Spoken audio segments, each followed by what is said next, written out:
One, we're live. Awesome. Craig, how are you, sir? Doing well. Fantastic. Thank you for inviting me. Good, man. I'm slightly jealous of your backdrop. You know, you've got a nice bookshelf, and I'm in my bedroom. I'm still working on it. I was in a Tesla not too long ago doing the podcast, and then at a coffee house, then in an apartment. Then I finally got this house, and I'm still getting this room set up. So I'm jealous of your sound equipment. That's what I should have this Saturday. Yeah, it sounds good, man. It does sound good. See, the problem I had is, just to give you a bit of a backstory about what I'm doing, I did this, maybe early to mid last year. I did a couple of shows, and I kind of made a half-assed attempt. You know, I was subconsciously self-sabotaging myself. So I was like, oh, I'll use this microphone plugged into Mhm. a PC, would do it over Skype. And the universe spoke to me at Christmas, and they were like, you know, this voice in my head was going, "You're really interested in this. There's something to it. Do it Mhm. again." So I was like, "All right." I sort out my profile on X and send a few messages, and god damn, the 5 people I messaged said yeah, and I was like, "Shit, I better get my stuff out again and really make an effort here and go all in for 2025." So first of all, thank you, Craig, for appearing on a show that you've never heard of with a guy you've Absolutely, never man. spoken to. It's a shot in the dark for you, I'm sure, but I really, really appreciate it, man. Yeah. Well, Bitcoin is it's a universal good for all mankind, and so as Bitcoin succeeds, I look at every fiat that someone's holding is a fiat that will be used against me. And so the more fiat of all types that we can convert to Bitcoin, the better, because it puts the power back in the people's hands that created that initial value. And I'm all about empowering the value creators. Yeah. And I don't know about you, but I don't believe too much in governments creating value as much as I love my country, but sometimes I don't think they're good stewards of the money they get from me. Right. Yeah, I totally agree. Yeah. I did a Twitter space this afternoon, first one I've ever done. This is mad. Do you know the interaction I've got in the last 24 hours is absolutely blowing my fucking mind. Really? Yeah. I put a little video on. I put a podcast up, was it a couple of days ago? I put a little Hmm. video on today or yesterday, basically saying, listen, I'm doing this. I don't know a great deal. I've read a few books and, read the white paper, which I guess puts me ahead of 99% of everybody I know. If you want to be involved, please join in. Like, oh my God, the response was unbelievable. The Yep. Bitcoin community is something else. And I was chatting to, I forget the guy's name on a space yesterday. And I asked him basically for a bit of advice. I said, this is what I'm doing. What advice have you got for me? And they were like, just be authentic. I said, but I think that's where this is going to work. Because I am authentically who I am. I don't know everything. I'll do what I can do. And it's a journey as much for me as anybody who's listening. So I did this Twitter space earlier on thinking, I might get one or two. I was on it for nearly 2 hours and I had 7 or 8 people in there. I was Yep. like, shit, this could actually bloody work. Oh yeah. Well, when I started the Bitcoin Daily Show, we started with four, and by our second 200th episode, we had a space that had 15,000 people come on to it by the end. And then we would regularly have 500 or 1,000 people to our daily shows. Um, and that's with none of us really knowing what the heck we were doing. And that's only on Spaces. There was no cross pollination. There was no video editing. There was no distribution strategy. It was literally just going live, talking about Bitcoin. If anybody really got into production quality, distribution, like a commercial endeavor almost. But so much of this can be done by one person and someone in the Philippines to really help you with the editing and distribution. So I Yeah. think the world's hungry for this. So if you're willing to just put in the time and, like you said, be authentic, that's going to win. Yeah. 100%. Yeah. I'm really looking forward to it. I think it's going to be Yeah. a very interesting, complex, complicated. I'm sure it's going to be hard work, but I think the fruits of my labor will pay off. Over 2025. I've really got a good feeling about it. Yeah. Well, anything I can do to help, let me know. I'd love to see as many content creators get in the space of creating content for Bitcoin. And we are still super early. There's hardly any money in Bitcoin right now. It's at $2 trillion. It's a fraction of what it's consuming. Yeah. So if this is an elephant that Bitcoin's eating, it's barely got the tail. Yeah. It's barely Yeah. eating the tail here. Yeah. What is it? Gold, is it? What's it? 13 trillion in gold. I think it might be up to 15, somewhere See? between 13 and 15 trillion. Wow. That's a natural one. I think a big natural one's going to be real estate. So much real estate is store of value. Yeah. And when the real estate investors start just doing a mathematical comparison of ROI versus the risk that comes with real estate, I think you're going to see a lot of real estate investors putting 1 or 2% of their portfolio into Bitcoin. And once you're forced to compare yourself to Bitcoin, if you're an asset class, good luck maintaining that Right. Yeah. Yeah. market, that portfolio share. If real estate's holding 50% of somebody's net worth, and then 1% goes to Bitcoin and they start doing a side-by-side comparison, it's going to slowly start draining, because real estate has a lot of headaches. I used to manage real estate. Yeah. It's a ton of headaches. Yeah. I can imagine. Yeah. Yeah. Okay. Let's talk some Bitcoin. All right. So I got into the rabbit hole probably about 2.5, maybe 3 years ago. I won't bore you with the details, but I figured out that I could use Bitcoin and not to promote a certain platform, but I will say the one I use or used, Coinbase. I figured out that I could use Coinbase as a savings account, because the savings that I put in, okay, you pay a bit of a spread, but the 200, 300, 500 pound that I was saving in a year was staying there. It would still buy me 2, 3, 500 pounds worth of stuff. So I was like, why am I putting money in the bank when I can put money in here, still get instant access to it, and sometimes even transact with it? So I was like, this is interesting. And then I started going down the rabbit hole of white papers, books, podcasts, and all the rest of it. I was like, oh shit, this is bigger than I thought. This is I mean, I can't really put it into words. And I talked to lots of people about money, finance, savings, retirements, pensions, and all that sort of stuff. And I'm really struggling to understand why people aren't getting what's going on. Now, whether it's lack of education, ignorance, just plain old, mate, I'm too busy. My mortgage is due at the end of the month. Fine. What do you think the biggest problem that's causing people to miss what's going on? Is it down to just education, or maybe it's a case of, I think there's a lot of self-awareness involved here. I'm self-aware enough to go, what's the answer to this question? And I question everything. And I like to assume that I'm wrong about everything I think.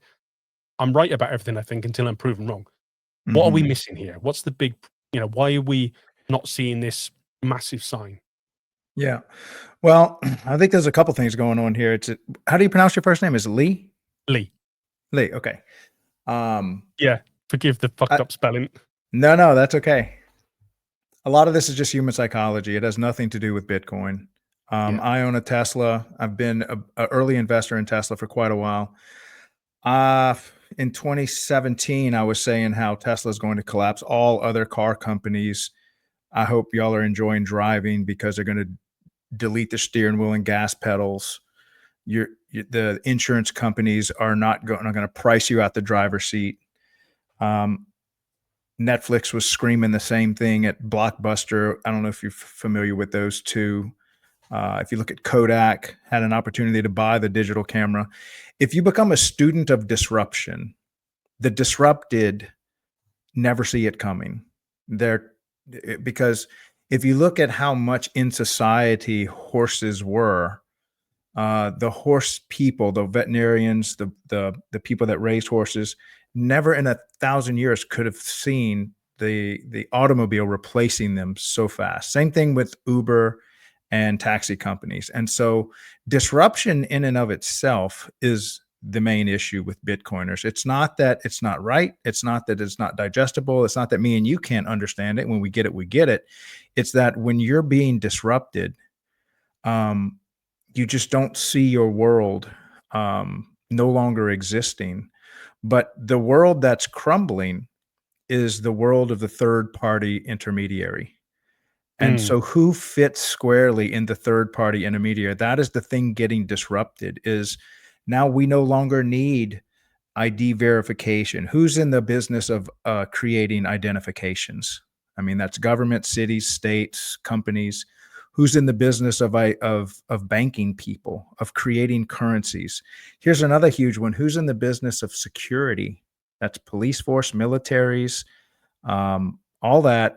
Just security companies. All delete, delete, delete, delete banks, delete governments, delete insurance companies. Like this is a massive disruption because you no longer have a use case for all the above with Bitcoin.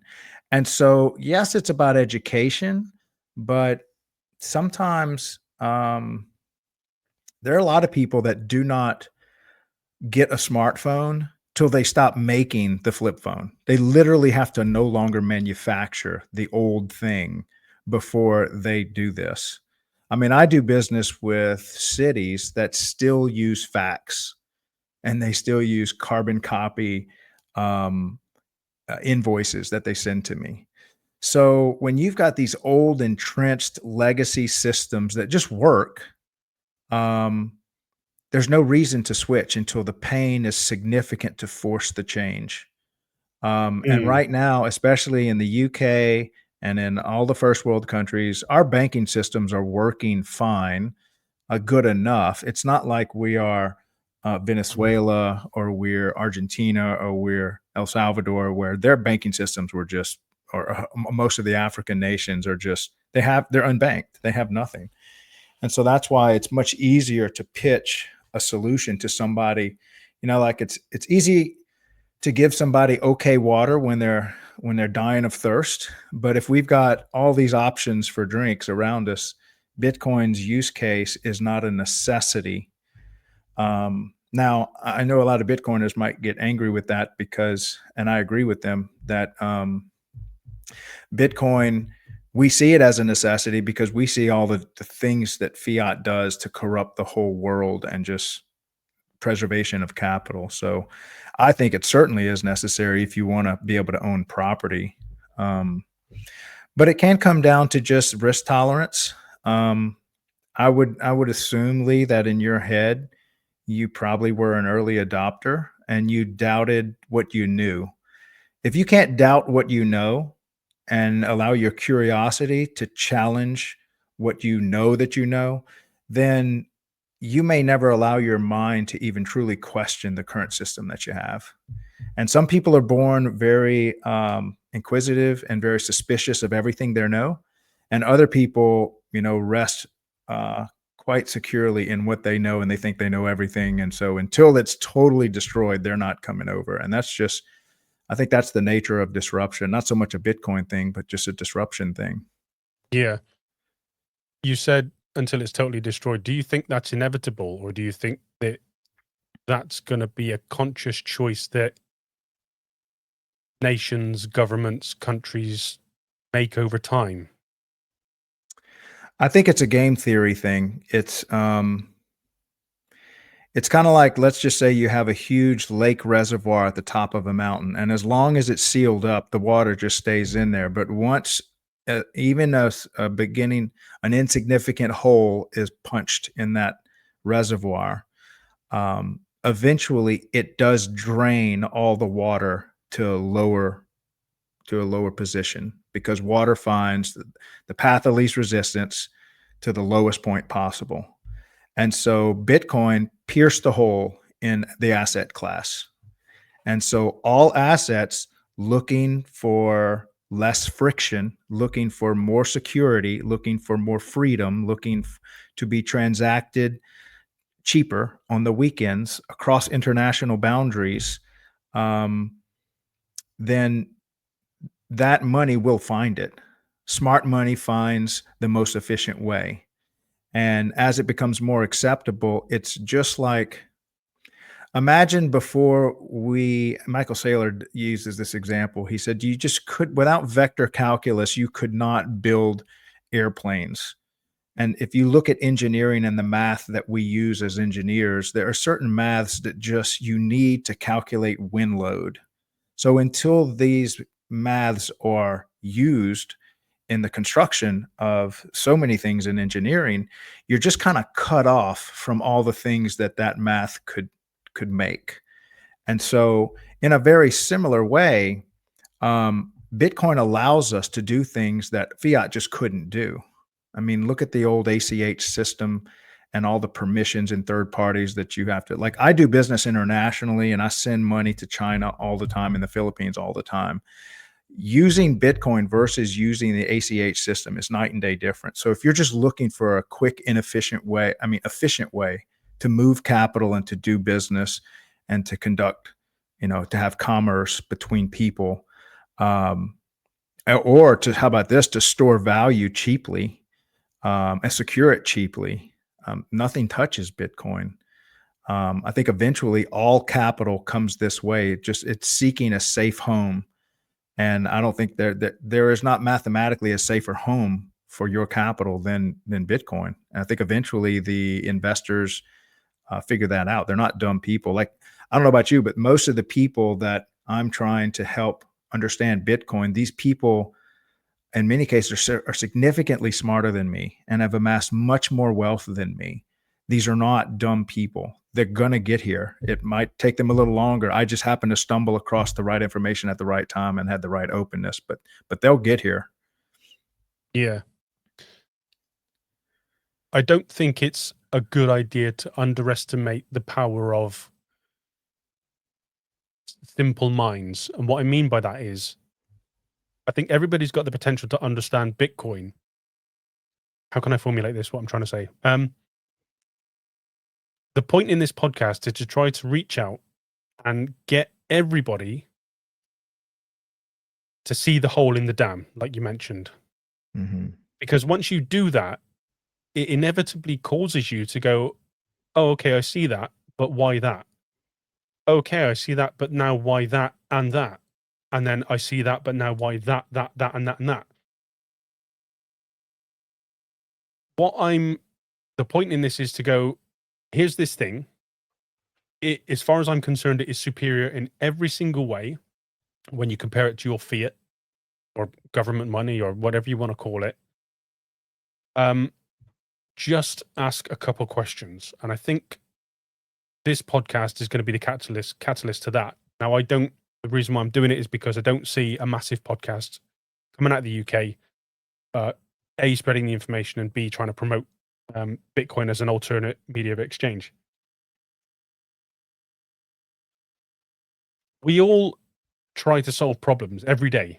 We all want to save money. We all want to retire. We all want to put our money somewhere. Like you said before, the obvious choice is a house.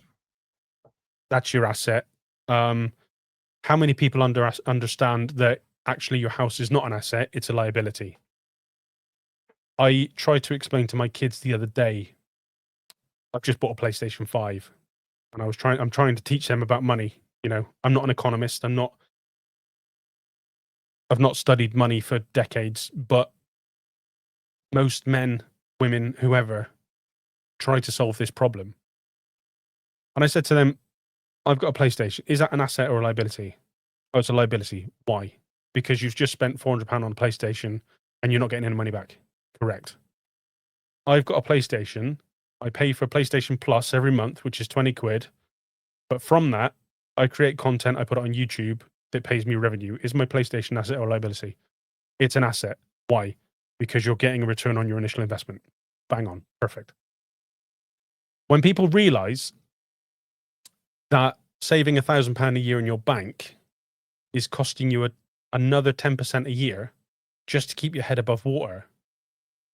When you compare that to putting something in like Bitcoin instead, they then realize, I suppose I could say it arrogantly, the error of their ways. Do you know what I mean? Yeah.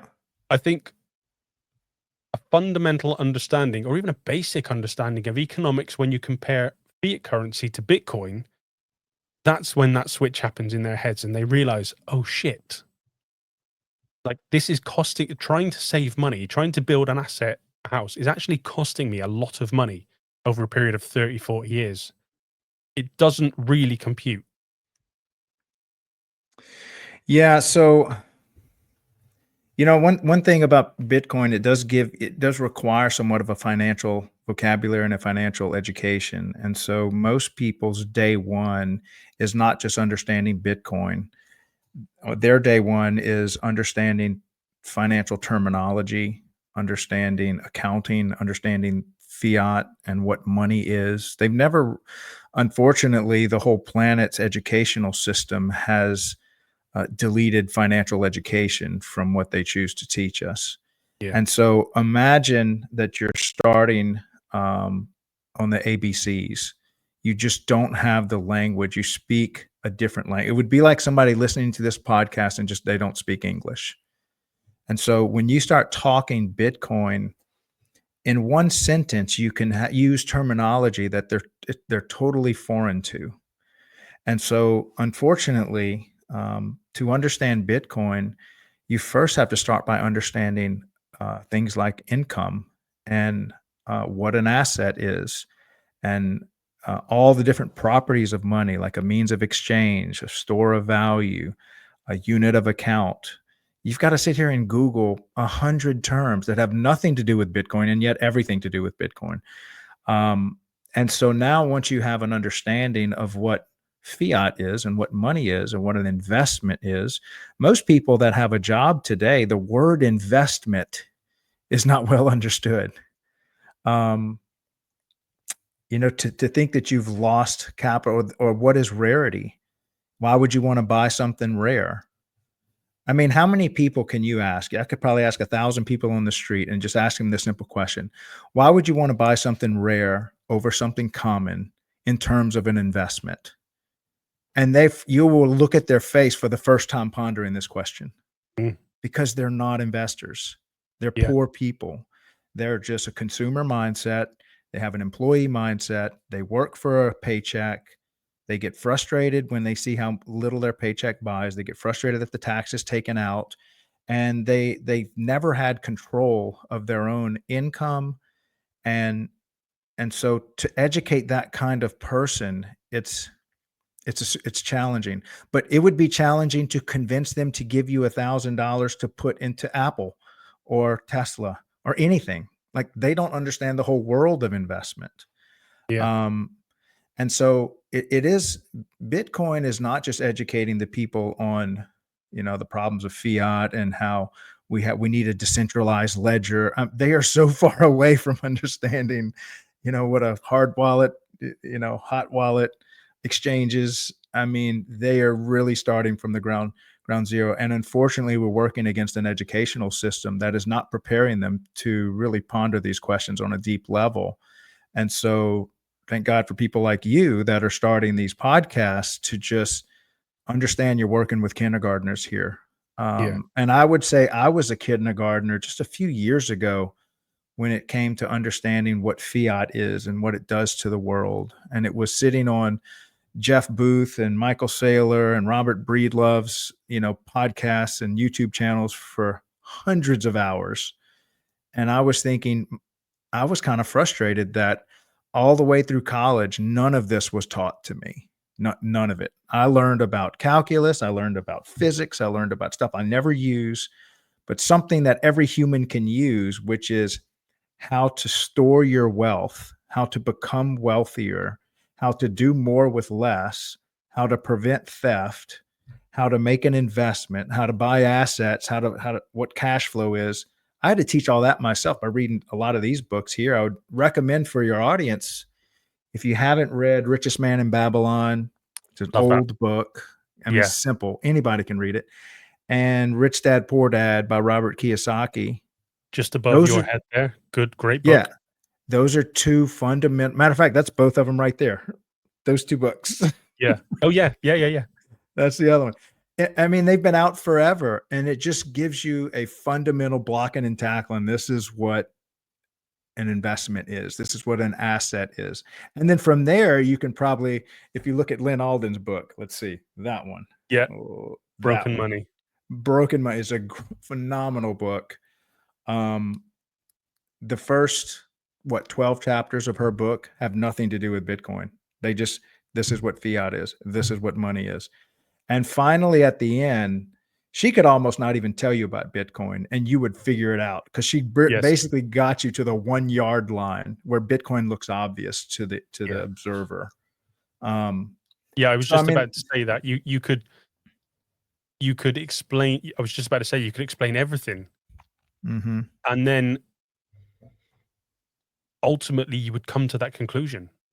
There's no other option. yeah. Sorry, go ahead.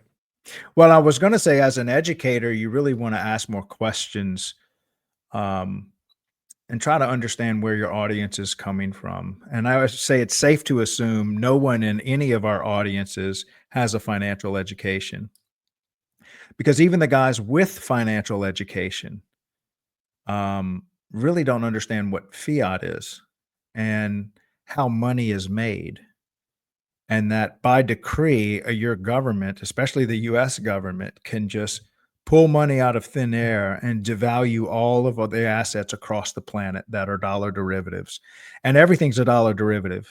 Everything on planet Earth derives its value from the dollar. And there is one country that can print more dollars and devalue everything in the UK. And y'all don't get one vote in our elections. So all of the assets, all the houses, all the companies, everything in the UK, which is not part of the United States, we get to devalue it, and then we get to share that money with our friends or just put it in our own pocket. So we are stealing value from homes in the UK because your homes are valued by the reserve currency of planet Earth. That's where they get their value from. Um, and only one nation and then our votes, I mean, you've seen some of our elections, it's like, does our vote really count? And Yeah. even our vote, we don't own the Federal Reserve. There's another great book called The Creature from Jekyll Island, if y'all hadn't read that. Phenomenal book. I'm maybe an hour into it, and it's A, blowing my mind, but B, also making me fucking furious at the same time. Yes, this was so I know a lot of people like here, in the black community here in America. I live in the South, so we're like 50% black people, and there's a lot of racial tension that they always say. But I grew up with blacks all around me as friends, so I think that's just a lot of news media stuff. But there was a time when the whole planet, we're all descendants of slaves. It's just a Yeah. matter of how long you go back. Everybody's got a slave in their ancestry. Um, and right now, you can say that every one of us is a slave to the fiat system because slaves actually received more of their income throughout history than I know than what UK receives. Everyone in the UK is getting less of their earned income than slaves did 100 years ago. So even actual slave masters that you stayed on their land gave their slaves more of their earned income than we're getting here today. Wow. So that's hard to sink in because it's like that means you're working mostly for someone else. That if you put an hour worth of work in, you'll be lucky to get 20, 30, 40% of that. The rest goes to someone that's not you. And Yes. fiat is the mechanism that allows that theft to happen. Without fiat, it could not happen. And that's why with Bitcoin, um, you have to freely give your Bitcoin to somebody. It cannot be uh, not through force can it be taken.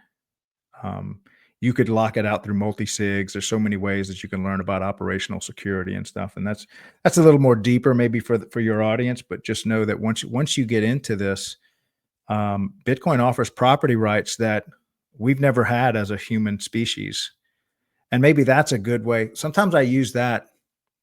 Um, one of the biggest sales pitch for America in 1776 was for us to go across the world recruiting and said, hey, in America, you can own your own land.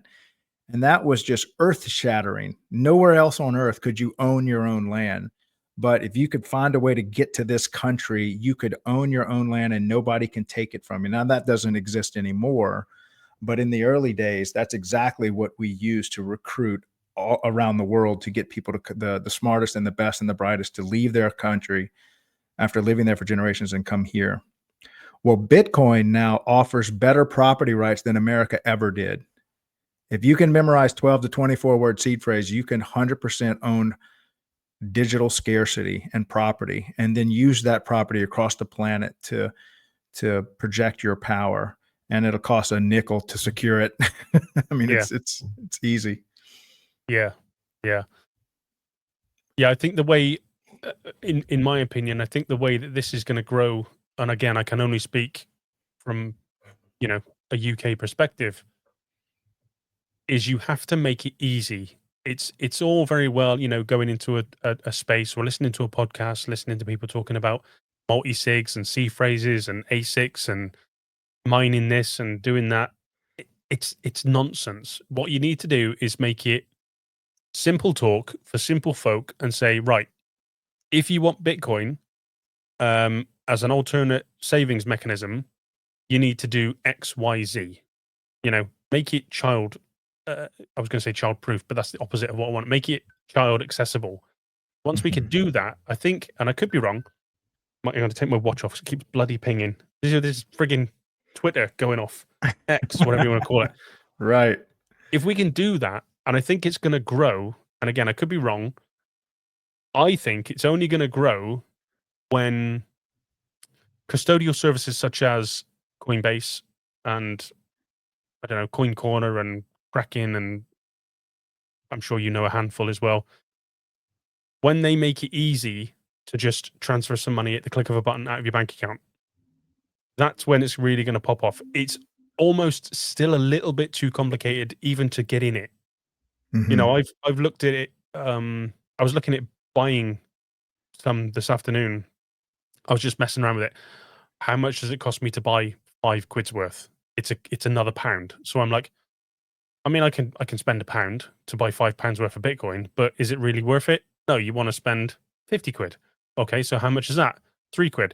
Now, people that have a scarce mindset go, yeah, but that's £3 I've lost, and then how long is it going to take me to get that £3 back to get back to the £50 I put in? Forget about it. That's not the point. If you're thinking that way, Bitcoin's not for you. Stay out of it. Keep saving your fiat money. Stay away from it. When it's easy and cheap and accessible, that's when I think it's going to have this bloating effect and it's going to grow from the bottom up. But touching on what you said about inflation, that's a kind of a two-part question / statement. How many people know what inflation is? Why is inflation targeted at 2%? Do you know that it's at 2% because it's related to the production of gold? Probably not. So again, it comes down to, I can't decide, ignorance, or are we just too busy? Is it the mindset of poor people? So, Yeah. I just want to make this so obvious for people that, like we've just said about Lynn's book, make it so obvious and then go, so what do you want to do? And they go, well, the only conclusion I can come to is Bitcoin. There's no other option. Yeah. So right now, Bitcoin is in its first stage of growth. It's in what we call there's three. Um, I think they're called functions of money. It might be properties of money. But I'll just say these are the three. You have store of value, means of exchange, and unit of account. And so we are in the store of value. And so it is still being understood by those looking to store value long term. And so if you're not in the business or in the mindset of I have extra capital and I need to put it somewhere, I can buy cash and put it under my mattress. I can buy gold, put it under my mattress. I can buy my home. I can buy maybe an apartment complex. I could buy stocks. I could buy bonds. But the function of all the above was you have extra value, and you're trying to store it for later. Now, I don't know what later means for you. Could be grandkids, could be you want to retire one day, could just be for the with the bills coming up. So um, if you have that hat on of I'm here to store value, then that's what you're trying to understand of how Bitcoin differentiates itself from other ways to store value. And now, what if you're just not in that storage of value camp, which most of the human population is not? So, how do you talk to the majority of the African population about storing value, or the college kid population or high school kid population about storing value when they're living paycheck to paycheck and they're in credit card debt and they're consuming 100% of their paycheck? So to them, storing value is irrelevant. They have no value to store. So the first education needs to happen around the people that are in the business of storing value. Some people in retirement, people that are close to retirement, people that have 401ks or maybe pension funds or something like that. They have extra capital and they're trying to preserve capital and keep it from being stolen, diluted, ripped apart, taxed to oblivion, Mother Nature ripping it down like she does some of your real estate portfolio. And so that is one. Now, a lot of people say, well, how can I spend it? Well, first of all, if it's store of value, why are you spending your store of value? This is your retirement. This is your get wealthy money. So you should not be spending what you're trying to grow your wealth at. You should be spending your bill money. So if you make, you know, 10,000 a month, or I don't know, whatever it is, 1,000 a month, whatever you make, you should have some of this earmarked, which Richest Man in Babylon will teach you that. You know, if you have if you have a dozen eggs and you eat a dozen eggs every week, then you have nothing left over. But if you can take two out of every dozen, eventually you have eggs to sell and maybe at a profit. Okay, so if you consume 100% of your paycheck, then you will always be poor and you will always be in the servant class. You'll never leave the class of people that are here to serve other people.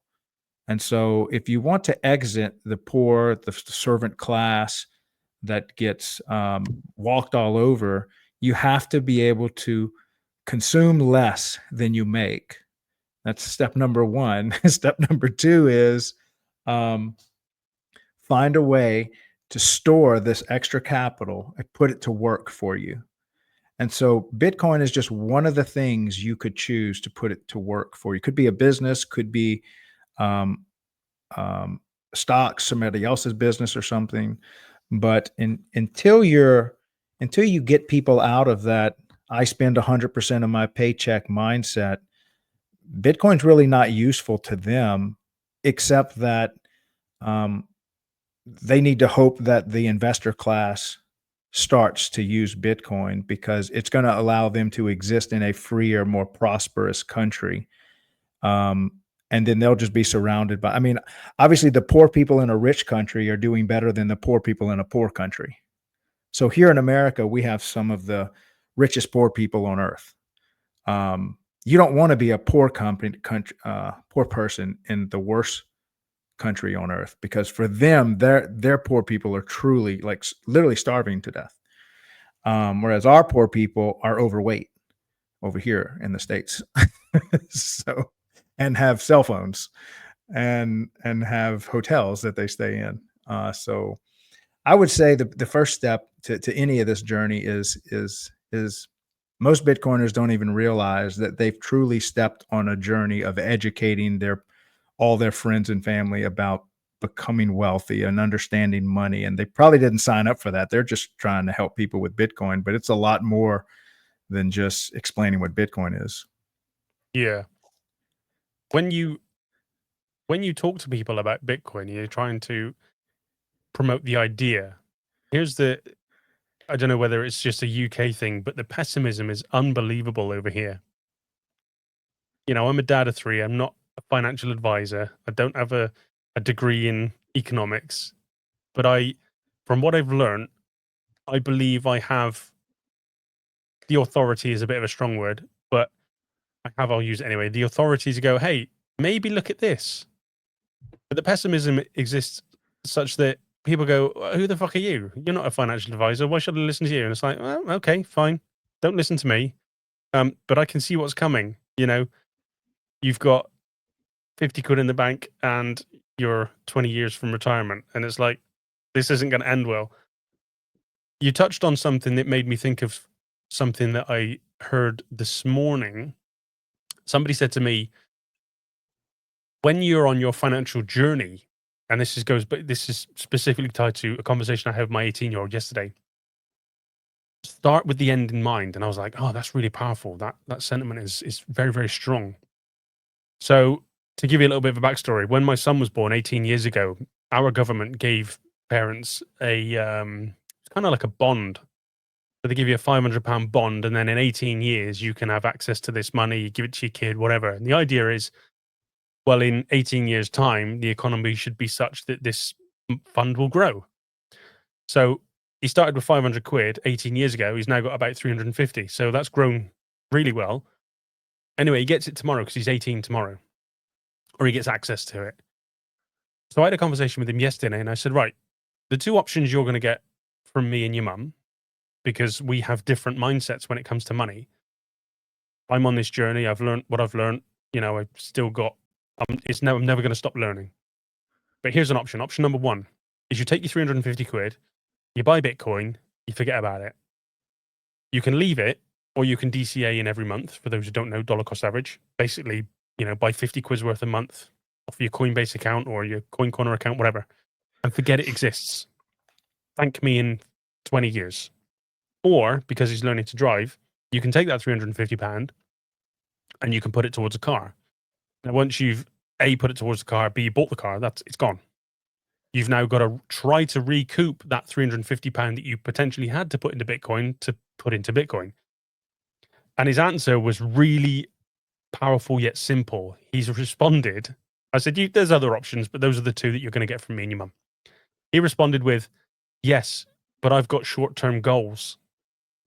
And I sat there and I went, yeah, most people do. And that's where they fall down. Yeah. And what I tell people to do is every dollar you put in Bitcoin right now, add 2 zeros to it and treat it like that. So if you put $1,000 in, you need to treat it like 100,000. If you put 10,000 in, you need to treat it like 1,000,000. Stop treating this $1 in Bitcoin like a dollar. It's $100. It's just a matter of timing. And by a bear calculation, this is like a base case scenario. It's got 100x in it from where we stand right now by 2045. And so in 2045 is just around the corner.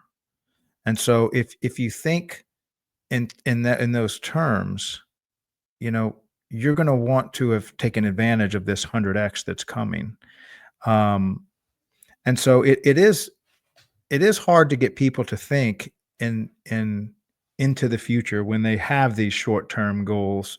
But remember, the biggest thing you don't have right now as really as anybody, young or old, is if you're worried about Bitcoin right now, then you may not be super wealthy. So why aren't you super wealthy? Ask yourself that question. Why am I not wealthy?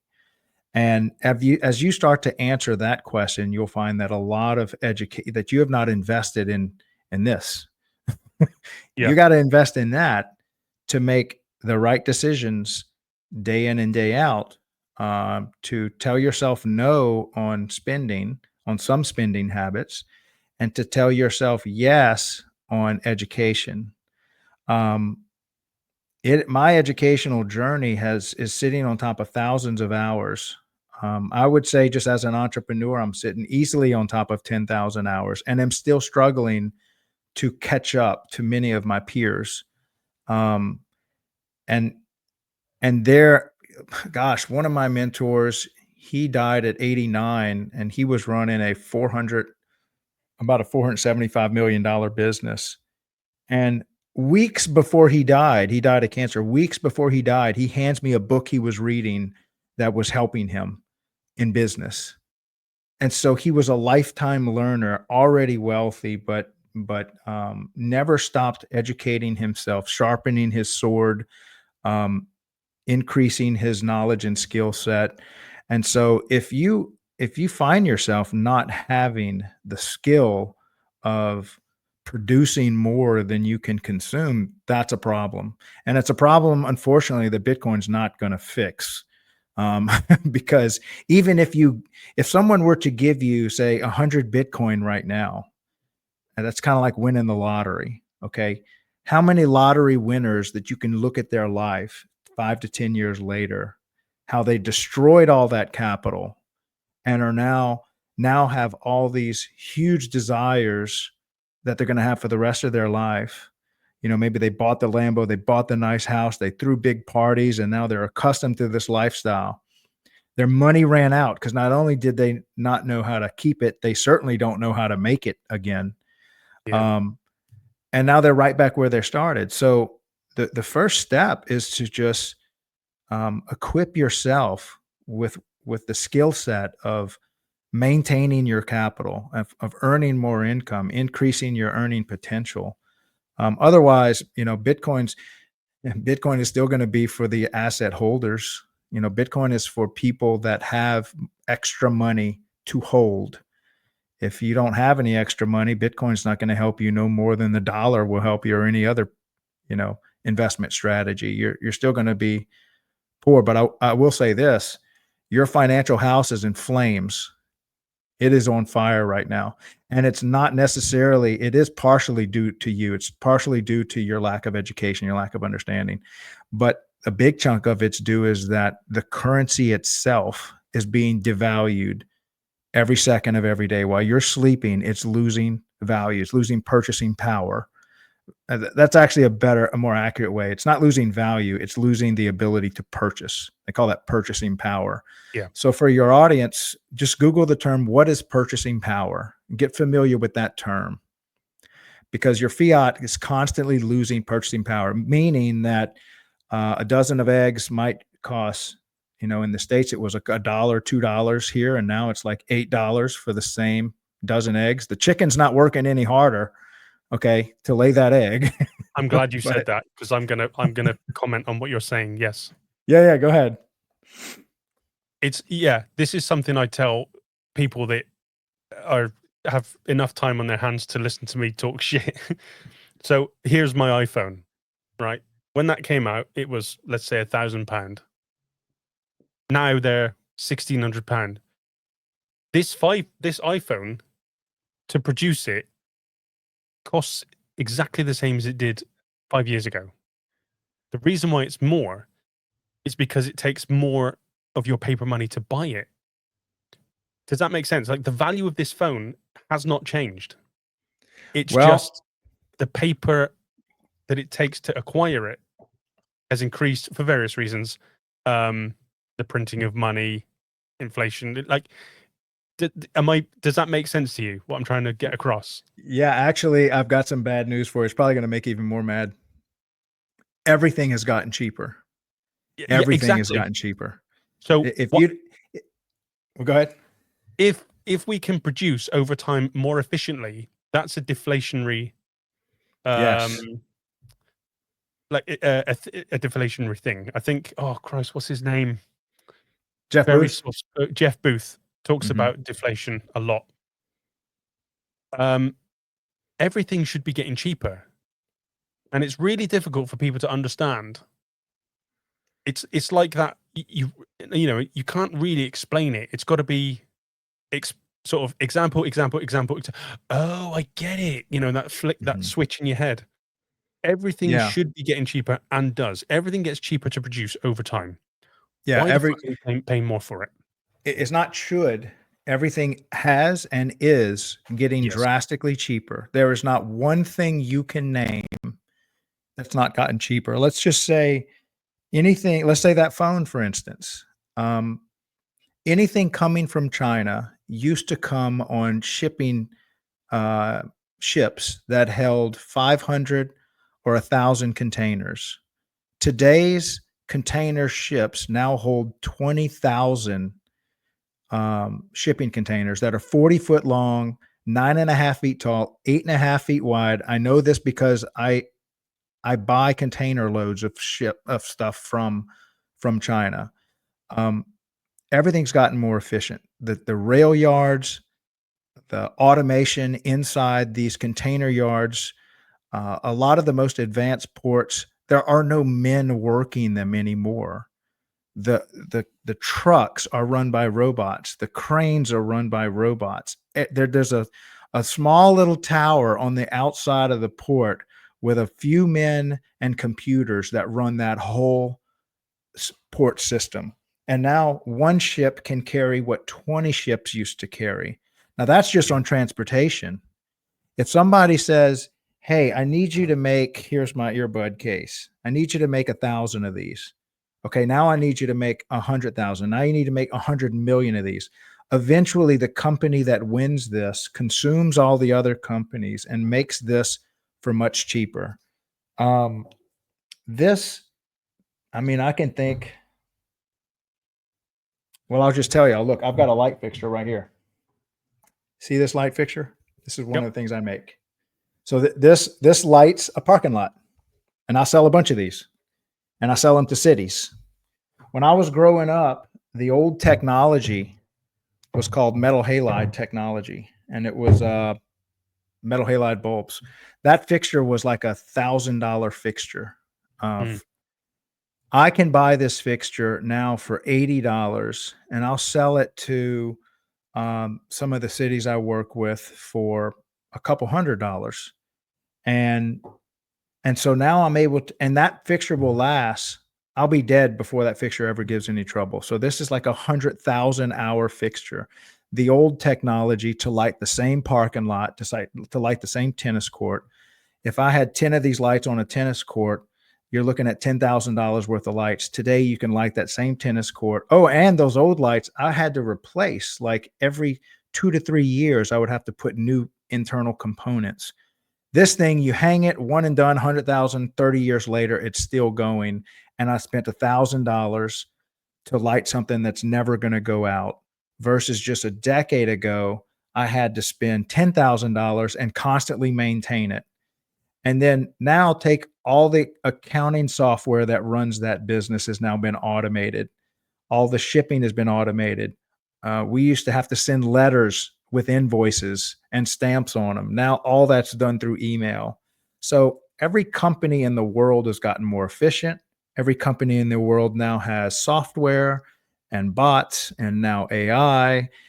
There is nothing that we touch that is not drastically falling in price. And the only reason we think that things are going up in price and getting more expensive is fiat. It's because they keep printing more and more units of, and here's a great example. I forget which guy told me this, but it was imagine if you give every 20-year-old on earth $1 billion. Tomorrow, every 20-year-old, no one else, just the 20-year-olds, not the 21-year-olds, not the 19-year-olds or anything, on just 20-year-olds get $1 billion in their bank account tomorrow. How many of those boys, oh, and only the boys, not the girls, how many of the boys are going to go order a Lambo? Like, Yeah. they're going to order a sports car. Just because they all place that order doesn't magically make the factories that can produce. So Lamborghini doesn't all of a sudden have 100x the production capacity. So what's naturally going to happen to the price of a Lamborghini is it's going to go from maybe, I don't know, 500,000 to 1 million a car to 10 million a car, because you increase the demand, but you did not increase the supply. And so that's what dollars do when you just magically print 25% more dollars. You didn't magically produce 25% more stuff. And so that's what they mean by you're stealing the purchasing power of all of our dollars. So if you're a dollar holder, if you're a fiat holder, when you hear them printing more money, and the US government prints money all the time, like extra money, when they just passed that omnibus bill back in December, which is why we're trying to balance the budget and keep them from spending it. Because as long as they keep doing that, as long as the printing press keeps running, um, you're going to constantly lose purchasing power. Even in a world where everything's getting cheaper, the illusion is that everything's getting more expensive. Yeah, it's a very important question for anybody who's looking at trying to preserve their wealth. That's a very important question to ask yourself is if economies of scale means that everything becomes deflationary, why is it becoming more expensive? Try and figure out the answer to that, and it will Hmm. lead you places you never thought you would go. Yeah. I mean, the key is just get out of fiat. If you're holding money in fiat, you're incentivized to spend it now. Here's another thing. Fiat, why do you want to spend your fiat, your dollar, your pound now? Because it's going to buy less in the future. So you're motivated to spend your money now because today I can buy a dozen eggs for, $8. But if I wait a few months from now, I'm only going to, I can maybe buy 10 eggs for the same $8, or a dozen eggs going to cost me 10. So spend the money now. It's motivating you to think short term. Whereas Bitcoiners are constantly saying, I'm not spending my Bitcoin because I know tomorrow it's going to buy twice as much as it's buying today. Maybe not day Mm, by day, but the next year. And so Bitcoiners see their asset growing by 50+% a year. So if I've got $1,000 in Bitcoin, I know in 12 months it's going to be 1,500. So just hang on to it. Say no to those short-term goals because I'm trying to reach escape velocity of having to earn money. yeah, And that's what most people aren't recognizing is that fiat incentivizes you to spend your money, whereas Bitcoin incentivizes you to save your capital. And I guess yeah, capital is a better word than money, but anyway. yeah. It makes me think then, when is the when is the point when it becomes a currency and not an asset? Well, those are two different things. So it can be both at the same time. So Sure, it's an asset now, and it's a currency now, and it's a unit of account now. It's but it's just it's it's the 10,000 Bitcoin pizza dilemma, isn't it? Like you said, I yeah, don't want to spend my Bitcoin today. I want to save it. But at what point do I when when does Bitcoin get to the point where I go, "Oh, now I'm gonna buy a can of Coke with it, or a car, or a bookshelf?" yeah. It is going to reach as it grows as a store of value. It will become more easily used as a means of exchange. But right now, we're waiting on the builders of Bitcoin. So, for all of you core devs out there, y'all are our angels and saints because y'all are making Bitcoin more user friendly. As Bitcoin has a better user interface, as it becomes easy for grandma to use on her phone and she doesn't have to be a coder. Those are all means of exchange things that need to be built and that are being built at breakneck speed. I know a lot of Bitcoiners complain about we're not here yet. I'm like, do you realize we covered more ground in 15 years than any other asset in the history of assets? So we're doing a great job. We're moving forward. Bitcoin's so much easier to use today than it was yesterday. Um, I haven't seen a network grow in breadth and depth faster than Bitcoin. It's just, when does man want to be free? Man wants to be free now. And so I get everybody's impatience because we're frustrated with being stolen from. We want everyone to get it now. We want to set people free. Once you experience freedom, you want to unlock the other cages as much as possible. And it frustrates you when you unlock someone's cage and they slam the door back shut on themselves. They don't want to get out because they're scared of the outside world. They've never experienced freedom.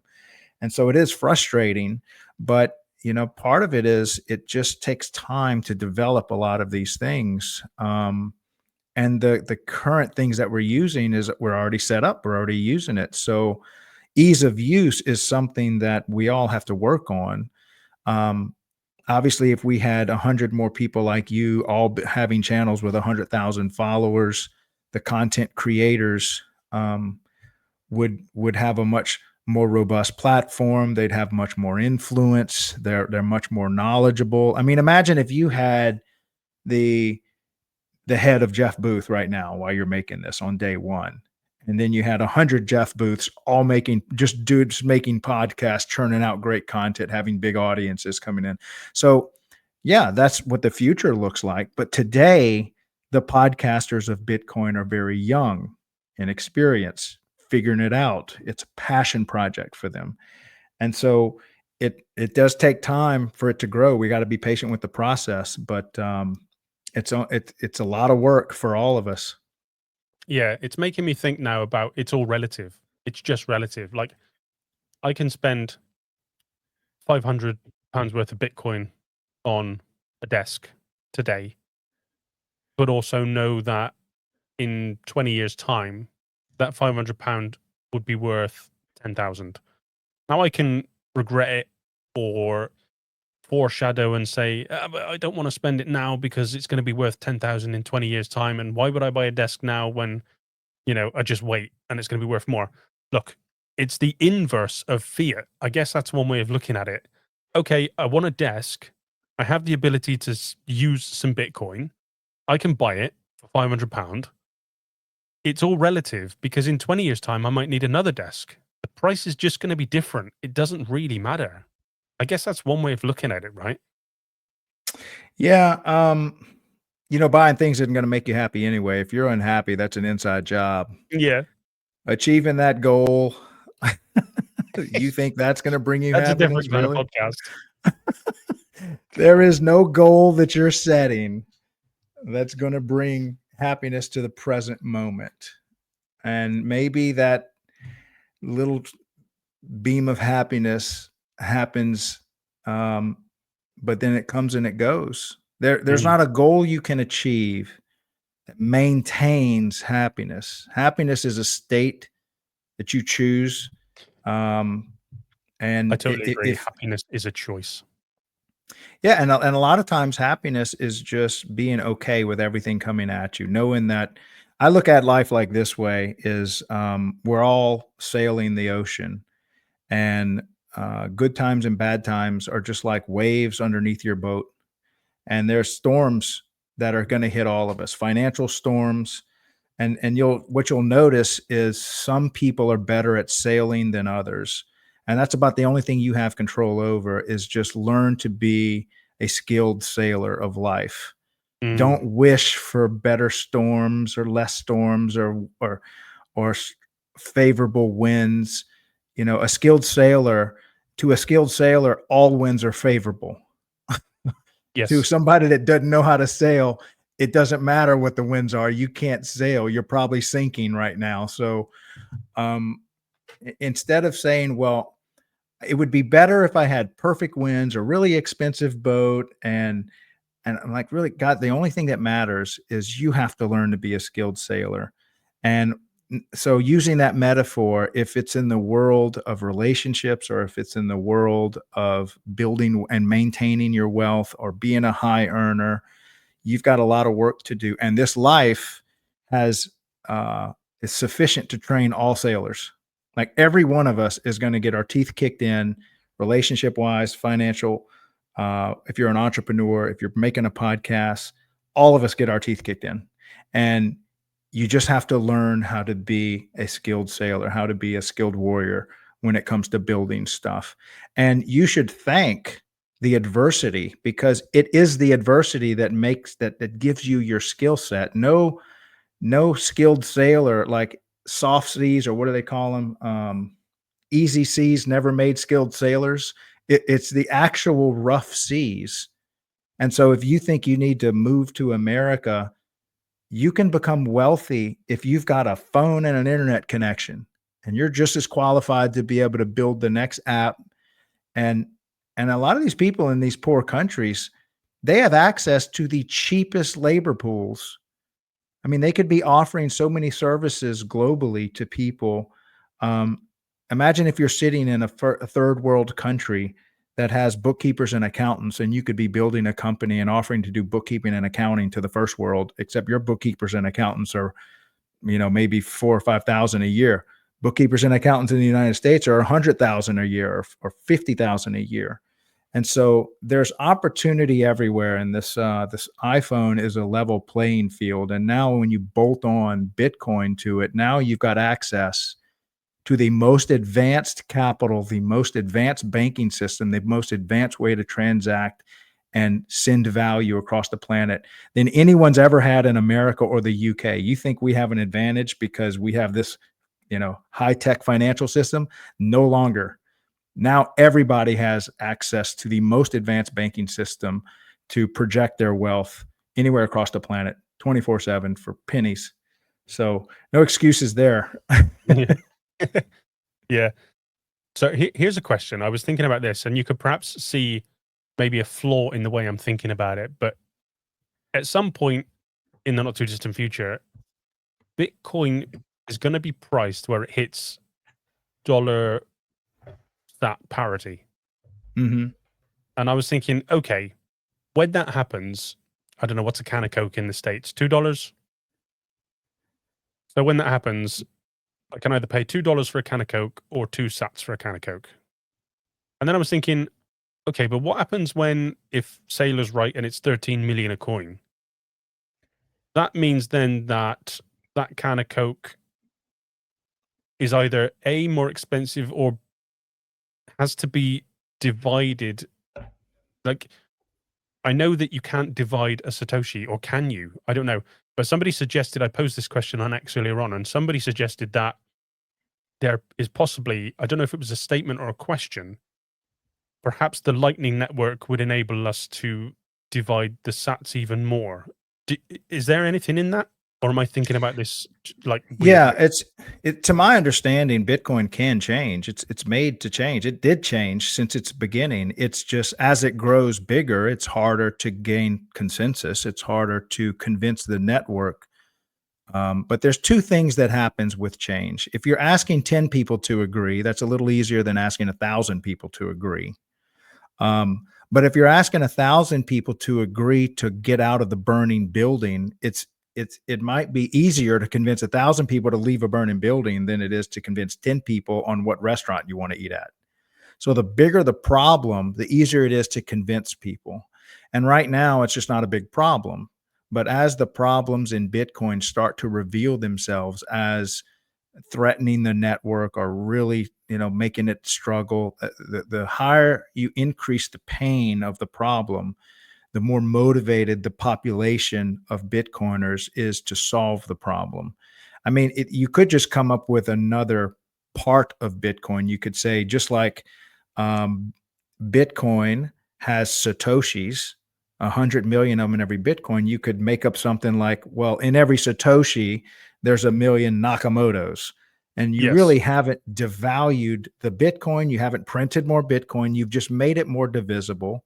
Or you could say, well, now instead of 100 million Satoshis in every Bitcoin, you could say 100 billion. And so now, obviously, everyone would have to agree to that. That's going to take time. But while the problem's small, the pain's not that big. And that's really up to the core developers to hash that out. And they do hash it out all the time. They fight about this. I mean, I think recently, what was it? The ordinals wars back and forth. Everybody's, writing. Mm. And so you see, I was in the, and I'm not a coder, so half the stuff they say I don't even understand. But if you ever go to a core developer meeting and you see them arguing back and forth about what needs to happen and change the Bitcoin, whether it's the Fedimints or whether it's the Lightning, um, they're working on it. And actually, it's the largest group of developers of all the, like, by far. I think they have 800 active core developers working on it. Yeah. So to translate what you said so that I understand it, and then people that think like me understand it, they would do a stock split essentially. The value would remain the same. So like you're a Tesla investor, they split what, 25-1, wasn't it? Not maybe 2 years ago or something like that. Was it 5-1? Whatever. The value remained the same. You just end up with more stock. No, I think a stock split's a little different. So you would not own, well, actually, I think they could do that. They could They could say, now, good luck convincing the network to have more than 21 million Bitcoin. A No, no, stock no, split. not the 21 million. I'm talking about the subdivision of the Oh, 21 million. The 21 yeah, million the would Satoshis. remain the same because that represents the overall value consensus. Yeah. But Well, if they but need to, they could, like you said, turn a Satoshi into a Nakamoto and do a stock yeah. split. I mean, it just makes sense to me in my head that way.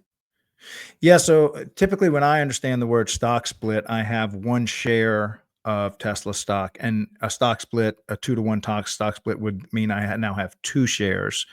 So in the At the world of same value. Bitcoin, yeah, at the same value, you wouldn't Yeah. have 2 Bitcoin because then that would be increasing the supply of Bitcoin, but you would have, let's say, double. You could say, Yes, I see. Yeah, that makes sense what you're saying. Yeah, there is a flaw in my thinking there. yeah. So you could say that Bitcoins are now divisible, or there are 100 billion Satoshis in every Bitcoin, but there's still only 21 million Bitcoin.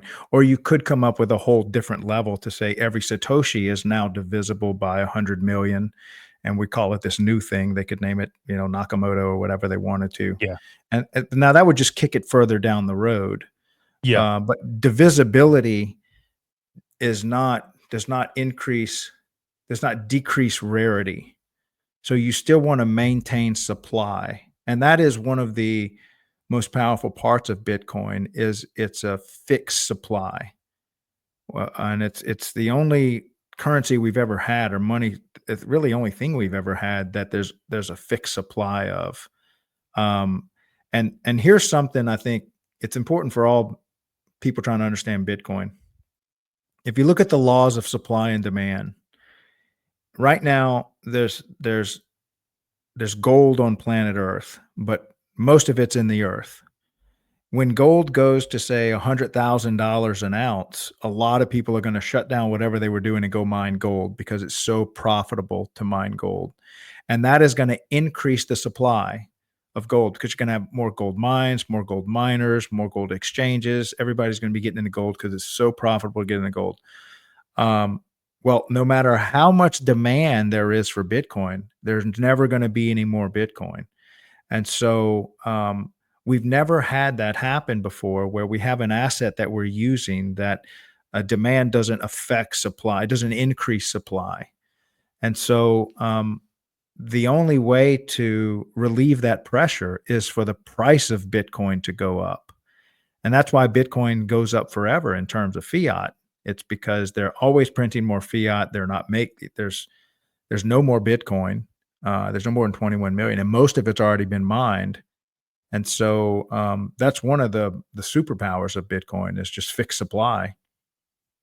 Yeah. Yeah, it's hard to try to understand. I mean, I understand 21 million. I understand that there's never going to be any more. Does that mean that the price just, like you say, goes up forever, or do we hit terminal velocity on price? Well, eventually there's only $900 trillion worth of assets to consume, and then at that point you're growing at the rate of growth. Now, I think with AI and robotics coming out, um, the concept of labor is getting ready to be shaken to its core because when you can print labor out of a factory and you can train that labor not in 20 years but in minutes. So think of how long it takes to make labor today. A couple has to choose to have a baby, raise it, educate it, and it takes 20 years of feeding it before it's ready for the workforce. Whereas as soon as you manufacture a humanoid robot and it's got that brain in it, within minutes, it's as capable as the most skilled robot you have. And so when those humanoid robots starts at first, they're just going to stock shelves and take your order at McDonald's, but eventually they're going to start taking over, true crafts with, dexterity of the fingertips, which is it's getting there, and it's going to get there very quickly. So the ability for our economy to grow when labor is just printed, um, the economy is going to explode, and it's already exploding with AI because every graphics designer on earth now uses AI. Every social media manager uses AI. Every accountant now uses AI. And so one accountant is worth 100 accountants. One designer is now worth 100 designers because they're leveraging these tools that just amplify their efforts. Well, the labor pool is getting ready to do that as well. Soon you're going to have cars that drive themselves, and you're just going to have one little shepherd, making sure his fleet of 20 to 40 Ubers are being kind of maintained and keeping them going. And this is his now way he makes money and stuff. So that's all coming our way. So Bitcoin's going to be the money of that future. Mm. And so even though there's only $900 trillion worth of stuff on planet Earth that Bitcoin could consume, that 900 trillion is accelerating, because our ability to create value with the new tool of AI and robotics is is is going to make us, a faster growing economy than we've ever seen before. Yeah. I guess that's the ultimate disruption in it, the disruption of labor. Um, yeah, labor, and then just human creativity. Um, I mean, we're going to push the boundaries on what does it mean. I forget what's our compute power up here. Is it 4 exahash or something stupid? it's a Yeah. lot of compute up there, and soon we won't have the monopoly on creative compute like humans have. There's more and more intelligence that is non-human intelligence, and as that starts to increase, I think the AI will choose Bitcoin as the clear winner of what it wants to transact in. I don't think AI is going to measure all the ways to transact and pick fiat. I think it's going to pick Bitcoin. So whether the humans pick Bitcoin or not, I promise you the AI is going to choose Bitcoin as its Yeah. Yeah. money of choice. If you don't choose it, the AI will choose it for you. It will Yeah. choose it for you. If you give it the task of make me rich, it's going to convert everything you got to Bitcoin on day one and then move from there. Yeah. That's an interesting angle. I've never thought about that, really. Implementing the AI into the equation. Yeah, I guess makes sense. Wow. Yeah, I would say that as AI starts to consume all the consumable things intellectually, and you pose the question is, hey, I really want to get wealthy, what's the fastest way to do it? It's going to start, if it's honest, if it's an honest AI, Oh, so it's going, Not Google AI then. yeah, it's going to say, get rid of all your fiat exposure. Yeah. Step one. Christ. Step two, we'll come up with something else. Let me do the work because you're always lazy and sick, and that'll probably be its second thing. Yeah. So I probably can't recommend anything because I've got well, I think anyway. So I've done a series of tests online, and I think I've got ADHD, undiagnosed. Because trying to get a diagnosis from the NHS in the UK is nigh impossible. So That's a good thing. That's a masculine trait is that it? qualifies you for entrepreneurship and risk tolerance and able to handle multiple tasks at once and not freak out. Yeah. ADHD is a blessing if you want Well, to be rich. I use my words very wisely. I am blessed with an autistic and ADHD son, and my God, this guy blows my socks off every day. Yes. So hey, maybe this podcast is the medium for my success. We'll see. So I can't really make any.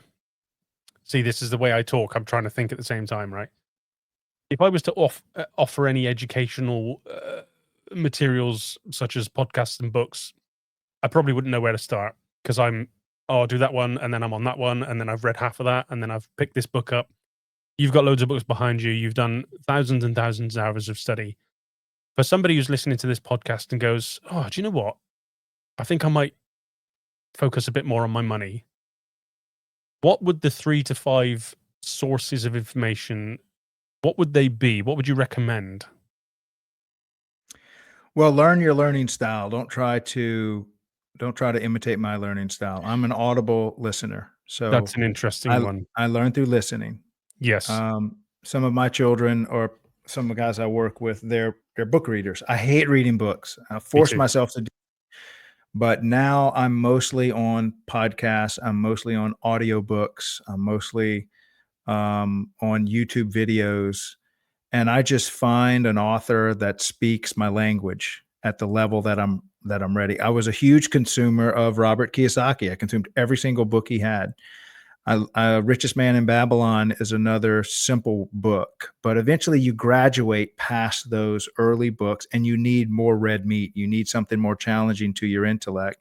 And so you have to move on to things like Lynn Alden. I wouldn't maybe recommend her as the first book to your fifth grader, but eventually they get to that level. Um, and so I think you have to find out what works for you. We all learn differently. Some of us learn in groups.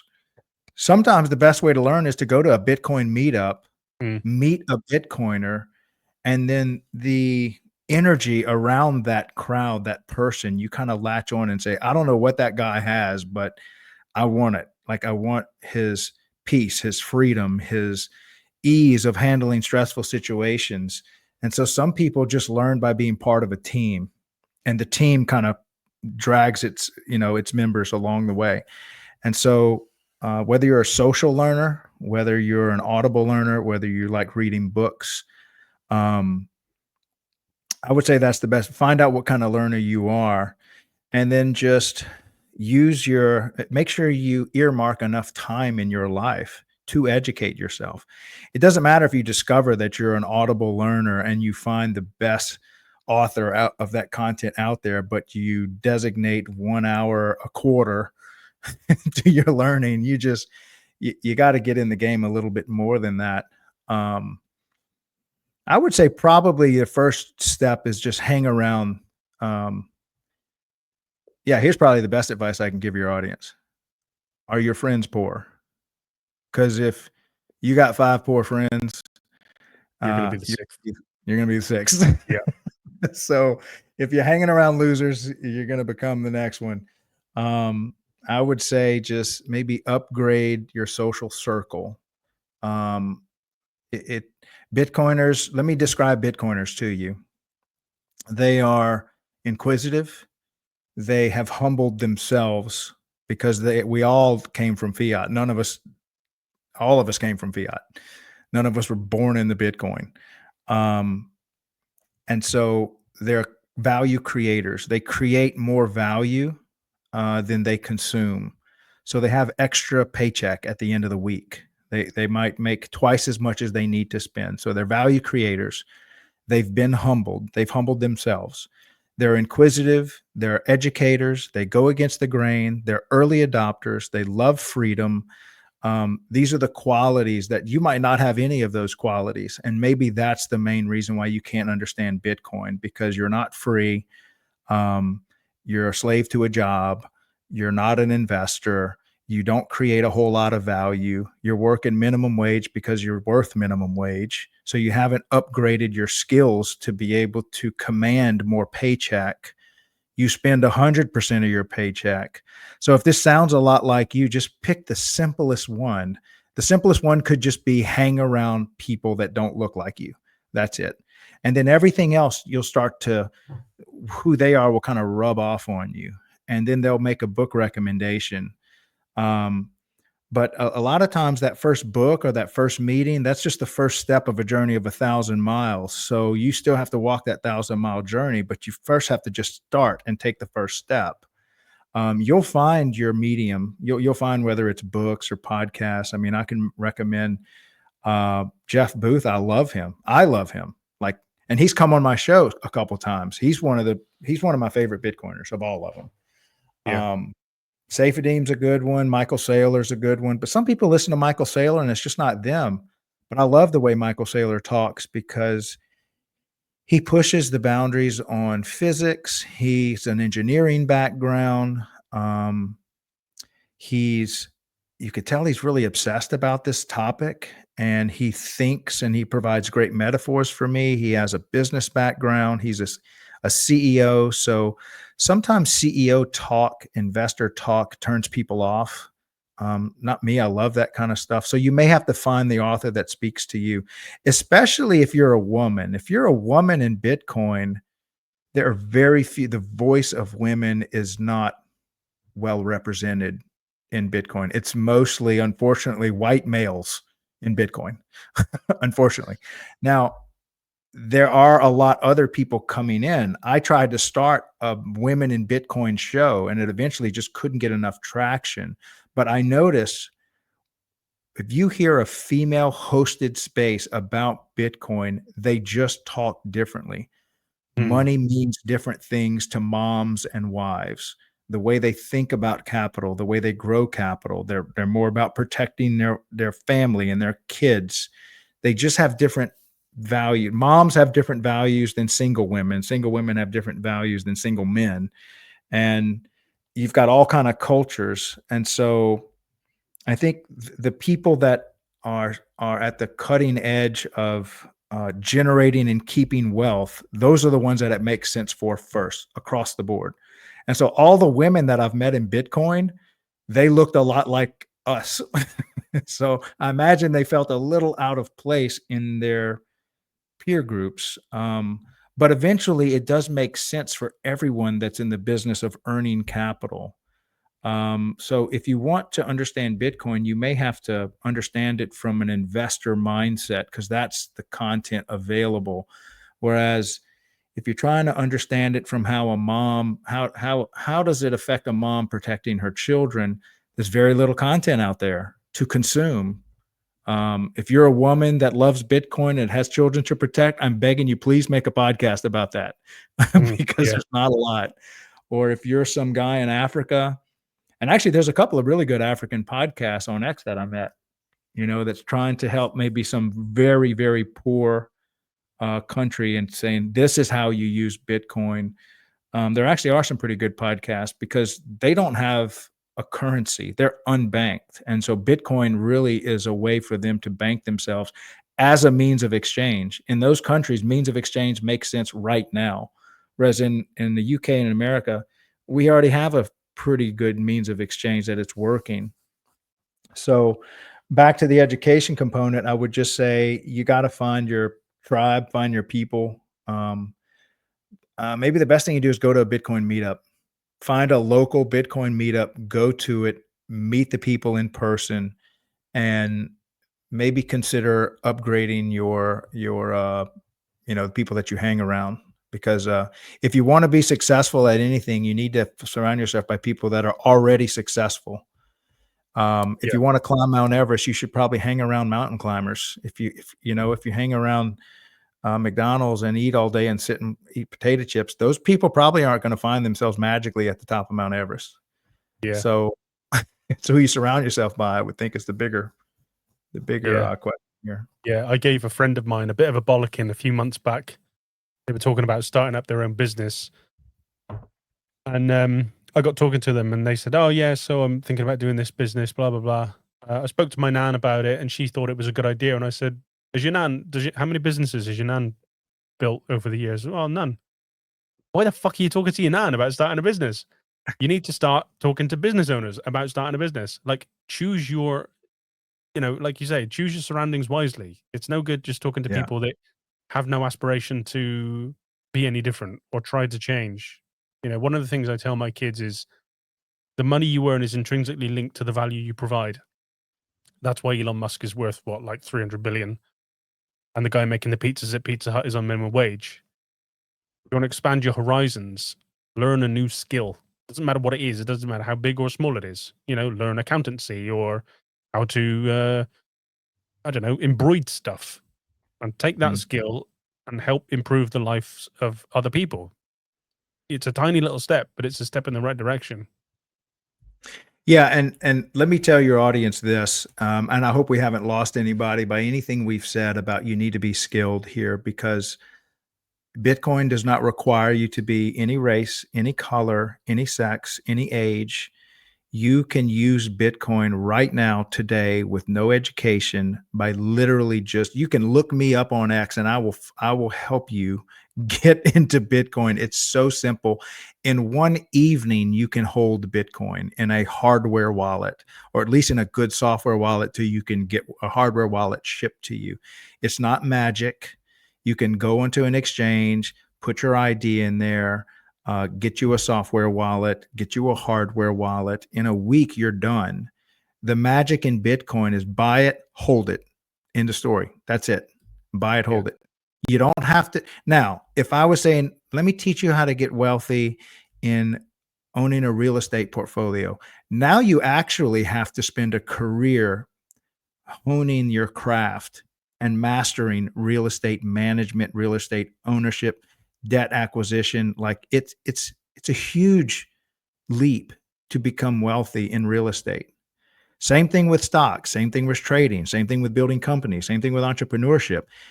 As far as making a good investment and getting 100x return, Bitcoin, there's never been any way simpler. Bitcoin really is simple. Now, do you understand Bitcoin just because you hold it? No, I don't understand Bitcoin. I am not a coder. I don't understand it at that level, but I understand the utility of preserving capital in a weekend. Lee or me or anyone else at a Bitcoin meetup can get you into Bitcoin and then you're done. And a lot of people on my old show, they didn't understand Bitcoin, but they just, stuffed their hardware wallet full of it and were dollar cost averaging in every day with everything they had. But you ask them a lot about Bitcoin on a technical level, they don't have any clue what it is. Yeah. Um, and so sometimes people just want the short answer. They listen to someone like Jeff Booth, or they may be listening to your podcast, and they're like, man, it seems a lot over my head. But you know what? I believe in it because these men are smarter than me, and they seem to know what they're talking about. And now I've acknowledged this is where the smart money's going. I really don't want to spend a career in understanding it at the Michael Saylor level or the Jeff Booth level or the Saifedeem level. I don't want to be some Austrian economist. That's not my desire. Let's say you got grandkids and you just want to raise your grandkids and leave them something after you die. Buy and hold Bitcoin. It's that simple. And, reach out to any number of Bitcoiners on X. I will say this, don't give anyone your 12 or 24 word seed phrase. They are getting ready to steal it. unless you trust them with a pile of cash and you just say, here, take this cash. Bitcoin is a bearer instrument, which means whoever holds it owns it. So if anyone online asks you for your 12 or 20 word seed phrase, they are thieves. they're theft. They're stealing from you. But it really is that simple. I know me and Lee have talked a lot about educating yourself with things you have to learn, surrounding yourself by good people. I mean, yeah, that's all good. But if you really just want to buy and hold Bitcoin in one weekend, you're in, and you can come in incrementally. Sure, I would love if every Bitcoiner educated themselves. But I mean, do you know how this thing works? I don't know how these work, but I use them every day. I don't know how an orange tree makes oranges, but I eat oranges every day. Right. And so there's a lot of stuff you use to provide nourishment for your body, to communicate with your people over the iPhone. I don't know how this internet connection is working right now on StreamYard, but apparently it's live streaming and people are seeing it. I use it to produce content. And so Bitcoin's the same way. You don't need to know how every little things work. Some people like to understand things on a deep level, but I guarantee nobody using an iPhone understands it at a deep level. Yeah. Like It just none of solves a particular problem for them. That's right. It works. I send messages. My daughter answers. I can see her and the grandkids. Great. Okay. That's all I need to know. What buttons to press. And so I think that's where most Bitcoiners are. They're not in Bitcoin yet, but one day they don't care how Bitcoin works. It's part of how you pay people. It's part of how you store value. I mean, think about people born right now. They're all going to use Bitcoin and they're not going to know anything me and you know about Bitcoin. It's just going to be part of the background. I think Bitcoin does disappear as part of the background, just like text messaging. We don't make a big fuss about text messaging anymore. But when it first came out, it was pretty cool. And now it's just like, yeah, there's so many text messaging platforms, just part of the background noise. Yeah. Only on these early days do we even care what Bitcoin is. Eventually, there's no other way to transact but Bitcoin, I think. Yeah. Yeah. Well, the idea with this podcast was or this episode especially, was to try to make it as basic as possible for people to start to understand it. I think we've achieved that. Is there anything else you can add that makes this easy for people to understand? Yeah. So I would say, let's just say you want to just get into it. I would just go buy $10 worth of Bitcoin. That's going to be as difficult as buying $10,000 worth of Bitcoin. And you're going to have some lessons. Um, Sometimes the best thing you do is just, go take that first step. Who cares if you lose $10, right? It's an insignificant amount. Take the most insignificant amount you can think of, 5 or $10, and just go buy Bitcoin. That's going to force you to get on an exchange, figure out what an exchange is, sign up for one. It's going to force you to connect your bank account somehow to that exchange. You're going to put your $10 in or your 10 pounds in. You're going to buy $10 worth of Bitcoin. Now it's on exchange. Now your job is to get it off exchange. That will require you to understand what a software wallet is, or a hardware wallet is, or a sign-in device or something. And then eventually you buy you a good hardware wallet, which I can recommend. The Trezor, the Cold Card is the one most of the OGs recommend. It's a little more complex, but it's not, super complicated. Um, I would buy a Bitcoin only hardware wallet if you can, and try to buy it on a Bitcoin only exchange. Or you can go to a Bitcoin meetup and have somebody just send you Bitcoin. And so when I go to if somebody's new and they give me $10 in cash, I send them $10 in Bitcoin, and we never went on exchange. It's a peer to peer. So a Bitcoiner can send you Bitcoin if you give them some cash and buy it directly from them.